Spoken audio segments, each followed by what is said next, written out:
All right, everyone. Artificial intelligence versus actual intelligence. Can you use artificial intelligence? You bet, but buyer beware. Stay tuned.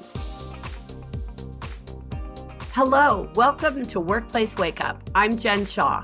Every week, I spend about 15 minutes covering key legal developments, introducing you to interesting guests, and providing some entertainment to start your workday. I hope you enjoyed this week's episode. Hello, everyone. Happy almost 4th of July. I cannot believe we're in July. This is crazy. The year's going by so quickly. I have to tell you all that my daughter Ella just finished her freshman year in high school. Are you ready for this? 4.33 GPA, which I don't even care about because I told her all I care is you're happy, but I was very proud of her. And all kinds of kudos from her teachers about what a good kid she is, how cooperative she is, what a good thought process she has in class. I don't know. I'm super proud of her. So there you go. I've also been listening to a lot of T Swift today, which made me very happy. So just so you know. Okay, so we're going to talk about artificial intelligence, which I gotta be honest, I've sort of put on some blinders about AI because it feels a little overwhelming. I mean, I'm not a total technology moron. I mean, I can work my phone and do that kind of stuff, but I still don't really understand how my phone rings and somebody's on the other end and I can hear them even though there's no wire, right? It's not plugged in. It's not Alexander Graham Bell. So anyway, here's the deal. AI to me is a little bit scary, but it's everywhere, right? From resume screening to productivity tracking, we're all using this technology. In fact, I've started using ChatGPT for things like planning my Thanksgiving meal, which I did last year, coming up with ideas for my daughter's 15th birthday party, writing a marketing piece that I'm advertising for a class I'm going to teach. So it's very interesting. This technology is really helpful. And I think there are a lot of ways that it can make our lives a lot easier. So I've started paying a little more attention to this whole AI revolution. And what I'm seeing are incredible legal minefields. So many potential EEO problems and, of course, related employer liability. Because what's going on here is we have a computer making a decision for us, which if you think about it, should mean that it's an objective decision, right? We're not doing it as human beings. So we like to believe, oh, if a computer is doing this, if an algorithm is making the decision, then it's got to be fine because there's no human being doing it. But the problem is input equals output, right? What are we telling the algorithm to look for? And that's where we really get into trouble. When we're looking at things like, for example, we want someone who has 10 years of experience, right? So we have an algorithm that says, please find people between 8 and 15 years of experience. Well, if we do that, by definition, we're going to exclude some, quote, older people, some people over the age of 40. Not on purpose, right? It's disparate impact. It's not intentional discrimination. We didn't tell the algorithm, weed out the oldsters, right? We didn't do that. By the way, I can only use that term because I am almost 60 now, if you can believe it. So I'm allowed to say you're old if you're over 40. Nobody else is allowed to do that. Okay, so here's my point. We didn't do it intentionally. We didn't mean to do it. But we have this algorithm screening people out. And the problem is because human beings are not involved and no human being is going, wow, that's kind of weird. We've got all these resumes from folks who we're not interested in because they're, quote, older. They have too much experience. We're not getting it, right? So there's no human to catch the problem because many times we use AI because we're busy and we have too much going on. So we say to ourselves, oh, for heaven's sake, I'm going to get 1,000 resumes for that opening. So what I'm going to do is use AI to screen them out, and then I don't even have to worry about it. But if you don't understand how your AI is programmed and what you're going to get out as a result, and if you don't test the results, you are creating liability. That shortcut that you're going to take with AI is potentially going to cost you millions of dollars. Now, I am not saying you shouldn't use AI. What I'm saying is you need to understand how the process works. There are a lot of companies out there that are selling software for resume reviews, productivity reporting, all of those kinds of things that sound really good. But you have to get to the back end. How are you screening? What are you doing? What are the words you're using to capture the resumes you want? What are the words you're getting that cause you to eliminate an applicant from the pool?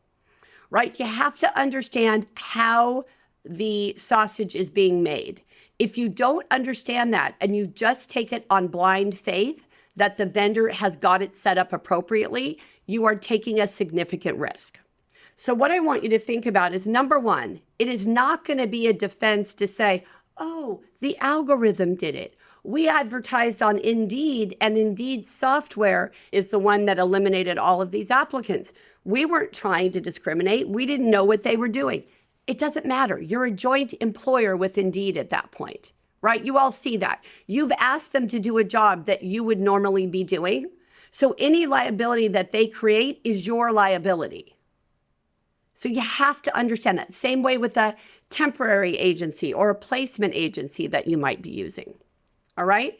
So it's fine, and it's more than fine. It's appropriate to jump on the AI bandwagon and to start learning and to take the seminars you can take and understand how your vendors are using this technology. But you have to be caveat emptor, right? Buyer beware. You have to understand what you're buying and what the process is.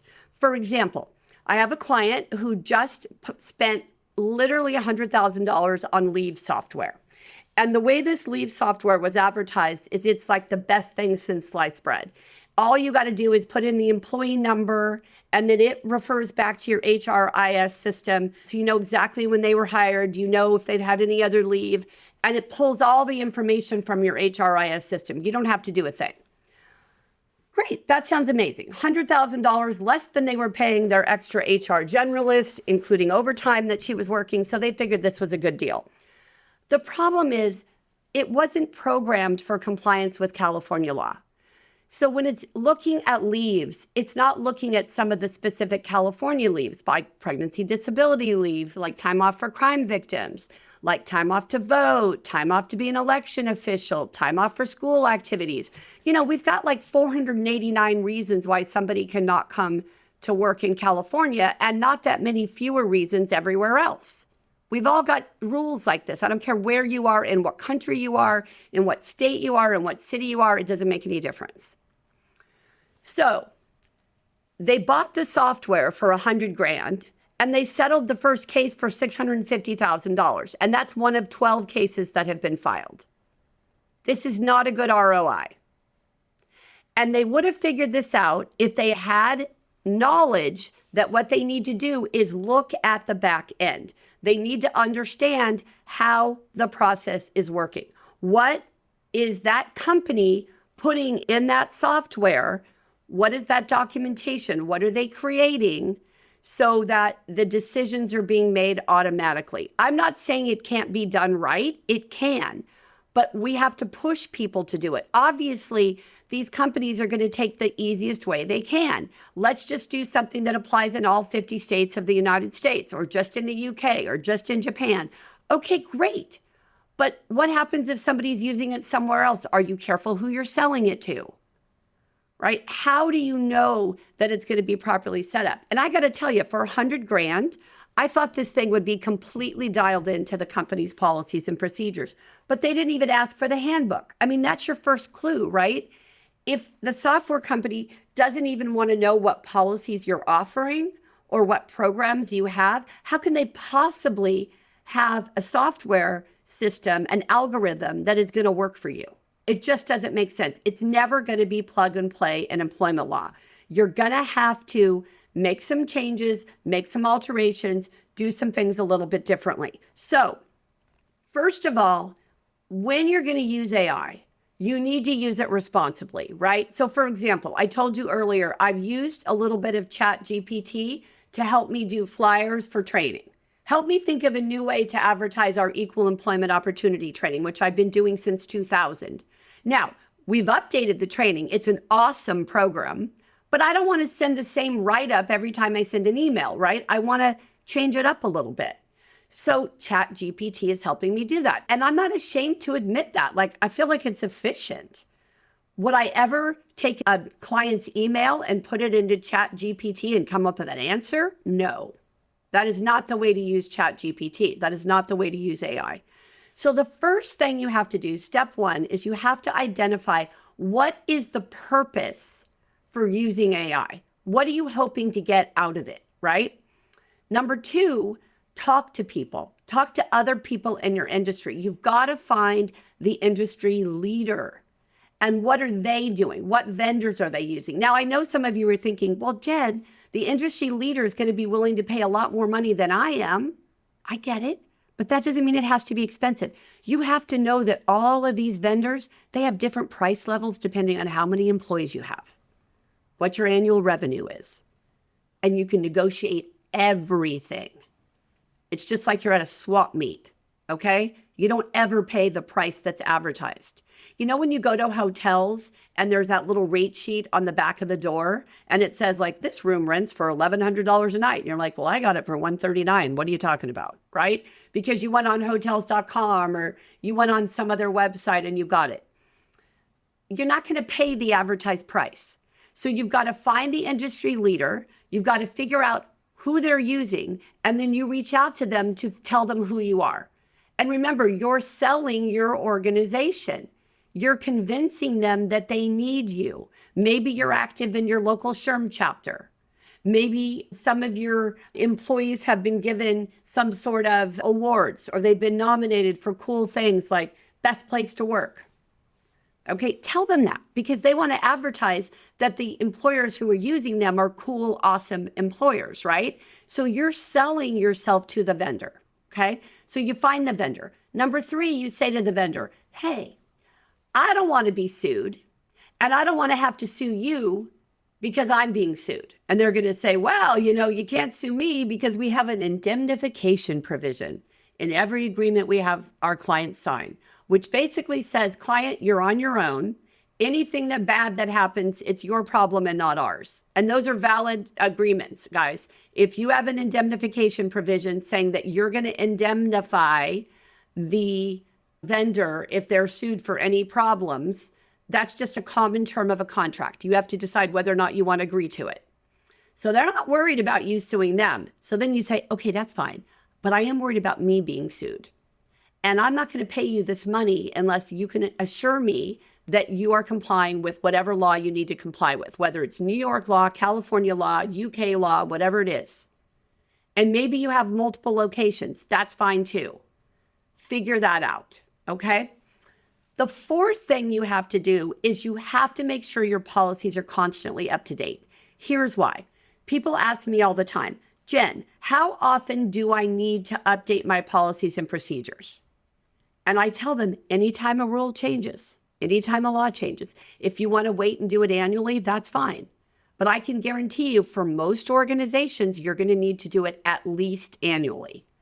So you can use AI to do that, right? You can have it up on your intranet site. You can have the changes automatically uploaded where they can be bolded for that next, until you make additional changes for that next round, whether it's a year or whatever it is, so your employees can see what the changes are. There's a lot of ways you can use AI to help you with the process, but you are the one who has to say, are my policies compliant? Do I need to be doing something different? Do I want to be doing something different? So today I had a call from somebody early this morning who said, well, Jen, I have all these people taking leave and I don't know why. Like 45% of our call center is on a leave of absence. And the first thing I said is, do you pay for benefits beyond what is required by law? And the HR person proudly said, which I understand, yes, we pay for up to a year of benefits. Okay, well, welcome to the reason why people are taking leave, right? Because they're not going to lose their benefits after 12 weeks on FMLA, right? You're going to pay for it for a year. And if they get wage replacement benefits from the state or from a private policy that you've purchased for them, shabam, they don't want to come back to work. So that doesn't mean you should stop paying those additional benefits. That may be very important for recruitment or retention. But what it does mean is you have to know what you're doing so you can evaluate the impact of it and you can decide whether you want to keep doing it. Okay, here's the deal, you guys. AI is important. You got to stay on top of it. Don't do what I've been doing and plugging your ears and closing your eyes and just hoping it goes away. It's not going away. We need to embrace the revolution, but you have to do so in a way that is very pragmatic and very liability adverse if you want to get through this unscathed or relatively unscathed. Okay? So, caveat emptor, beware. Make sure you know what you're buying. Make sure you know why you're buying it and what it does for you. Everyone, thank you so much. Go out and enjoy these great summer days or winter days if you're on the other side of our planet. And thank you all so much for your time and attention today. I'll see you next time. Workplace Wake Up, including our guests and hosts, do not provide legal advice in this podcast. Do not act upon any of the information discussed in this podcast without first consulting a licensed attorney in your jurisdiction. If you enjoyed this episode and would like to spread the word, please share it with others. Post about it on social media and/or rate and review it. You can also follow us on LinkedIn, Twitter, and Facebook, and email us at info@shawlawgroup.com.